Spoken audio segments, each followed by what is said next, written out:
What's up, everyone? It is Caleb Courtney here with Keller Williams in Wilmington, North Carolina. Bringing you another video today. Today's video is about what is the difference between a seller's market and a buyer's market. Stay tuned.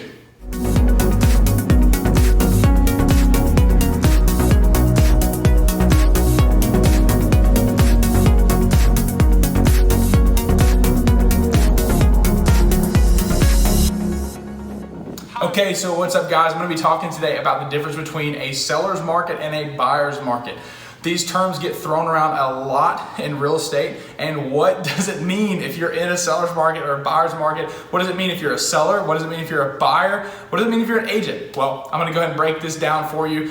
This is a question I get asked a lot, so here we go. So the first thing really to understand is just the basics of supply and demand, right? If you have less homes on the market and you have buyers competing for those homes, you have a low inventory and a high demand. So low inventory and high demand will equate to a seller's market. The opposite side of that is when you have lots of inventory to choose from and not as many buyers entering the market, you're going to be more on the side of a buyer's market, and the homes aren't flying off the shelves as quickly as in a seller's market.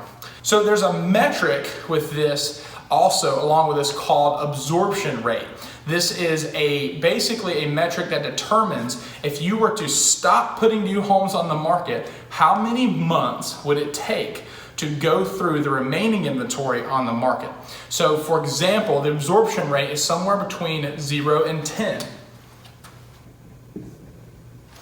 And this number equates to the amount of months it would take to sell through the current inventory should no more homes come on the market. They say that around 5 months and below is considered a seller's market where there's high demand and high competition for those homes, and 5 and above would be a buyer's market. This number can be debated, and depending on your market, it's going to change. Also, depending on your price point, it's going to change. You can't really judge an entire market just based off this number. So, for example, the absorption rate from 2 to 250 is going to be a lot lower than the absorption rate from 4 to 500,000 because that's more of a luxury market. So just understand that. I can do a whole video about absorption rates another time. But realistically, we use this statistic to determine whether we are in a low inventory, high demand state or a high inventory, low demand state. Right now in my market, in our most popular price points, we are definitely below 5, sometimes even closer to like 2 or 3 right now. It's just crazy. And that means 2 or 3 months to sell through. So inventory is super low and it is moving fast here in my local market.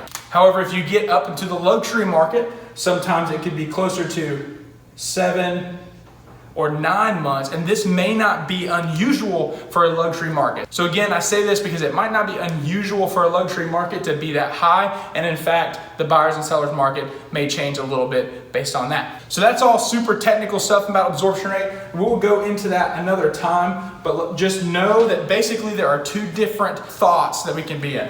So in a seller's market, what is the pros and cons of that? So in the seller's market, you have less inventory. Another thing we like to say in a seller's market is that the sellers are writing the rules, which means they're getting top dollar for their property, they're selling in low days on market, and they're getting the best terms for those deals because they have multiple buyers competing at once for the same property. Another metric that we're going to see in a seller's market is a high list to sell ratio or percentage. So the list to sell percentage is going to be the percentage at the number of the homes sold versus what it was listed at. So obviously the highest list to sell percentage you get is 100%. That means the home sold for 100% what I was asking, but sometimes it can dip down to 98, 95, but you're going to see numbers in the high 90s in a seller's market for sure.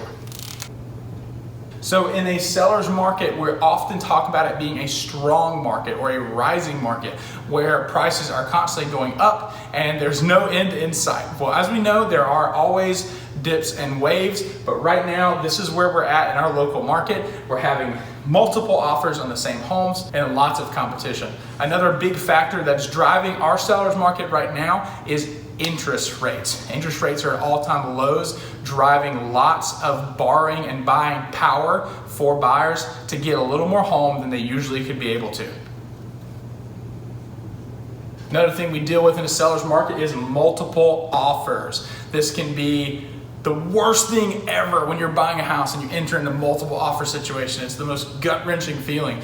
But as a seller, multiple offers can often be the best case scenario for you to make other buyers compete and outbid each other to get the highest dollar amount for your home. There are many other attributes to a seller's and buyer's market, but this is kind of a really brief overview. Really just know that in the seller's market, the market is going up, prices are going up, and if you need to buy a house, you have to get on that train. And oftentimes as an agent in a seller's market, if you're representing the buyer, the thing you really need to understand is that you might not be able to negotiate that price down. You really best serve your client by helping position their offer in a position to get accepted and to compete. So you don't want to overextend, but you want to get your offer to the table and get it accepted. And sometimes you have to be creative. For example, I had a multiple offer situation for a client just recently, and I called her up after the home was on the market 2 days and said, look, where are we at on this home? She said, there's 7 offers on this home. I'm like, oh my gosh, can we get an offer? And she said, no. And I was like, why in the world? She said, the seller has too many offers to choose from. And I said, listen, I need to get an offer in and you need to make this happen for me. What do I need to do to get this considered? And she said, have it in to me before 9 o'clock. It was 7 p.m. at the time, and we'll get it considered. And I said, absolutely. So we moved fast. That's what we have to do in a seller's market to make things move fast. So I tell my buyers it's like a fast moving carousel, and we got to get prepared, we got to get ready to jump, and as soon as we jump, it's holding on for dear life. That's the seller's market. Okay, so on the other side of things, the buyer's market. So this is a situation where the buyers have more power. Buying power is what I mean when I say that. So there are less buyers competing for inventory.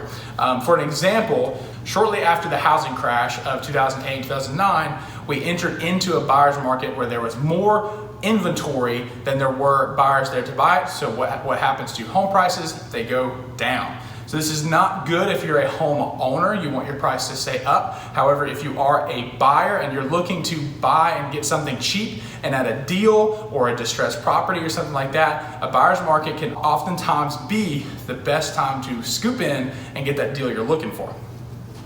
So if we're looking at our absorption rate that I talked about earlier, that's going to be basically 5 months or above. So what you're going to get here is higher days on market. And again, I said we're going to have more buying power. And what does that mean, buying power? Like powerful. I mean that your money is going to mean more to the seller than in the seller's market. Another thing to notice about a buyer's market is generally the values are trending down instead of trending up. So the values are trending down, like I said. Another aspect of the buyer's market is there are typically more opportunities for investors, people that like to buy the dip, so to speak. So a lot of investors will wait and buy when values are low and hold on to those properties when it swings back to a seller market to capitalize and maximize their profit. I'm going to go ahead and say in the buyer's market that there are more opportunities to make those purchases at a lower price point. Excuse my handwriting, it's hard to write at this angle and I don't have good handwriting anyways. So there's a lot more intricacies to this, obviously, but these are very, very broad strokes right here on the difference between a seller market and a buyer market. And the big question probably is, Caleb, how do I know what market I'm in right now in my local market? My answer to that is you need to talk to your local market expert, your local realtor. Here in coastal North Carolina and the Wilmington and surrounding cities, that would be me. But if you're watching this video and you're not in Wilmington, I want you to call me because I have referral partners everywhere. I have top agents. I only do business with good people that I trust. And I would love to connect them with you and have them tell you what are the intricacies of your local market. What's happening there? Are you in a seller's market? Are you in a buyer's market? Is it a good time to buy? Is it a good time to sell? Is it a good time to invest? So regardless of where you're at, I want you to contact me because I can get you connected with the best people to help you make that decision. If you're looking for properties here in the Wilmington area, I would especially love to talk to you because this is my area. And I will tell you that generally speaking, throughout most price ranges that are the normal affordable price ranges, 300 and under, we are firmly in a seller's market right now. So sellers are writing the rules, sellers are getting top dollar, and buyers are having to compete for those. So if you're here and you want to sell your home and realize the highest potential profit, let me know and I'd be happy to help you with that. Anyways, I hope you found this video informative. If you have more questions about absorption rate and the particulars of that, please let me know. I'll probably do another video on that because it is really fascinating math when you get down into it. And if you're looking to buy, sell, or invest, let me know. This is what I do every single day and I love doing it. So if you found this video valuable and you got something of it, would you please just hit the like button or the heart button right now, or drop a comment and let me know that you watch it. I would really appreciate that. It helps me know who's watching and who's getting things out of this video. I appreciate you so much. And look out for more videos like this. If you have an idea of a video that you want done, let me know, drop it in the comment, and I will be sure to take a look and see if we can put that together. Again, my name is Caleb Courtney here with Keller Williams in Wilmington, North Carolina. Thank you for watching, and I will see you at the next video. Peace.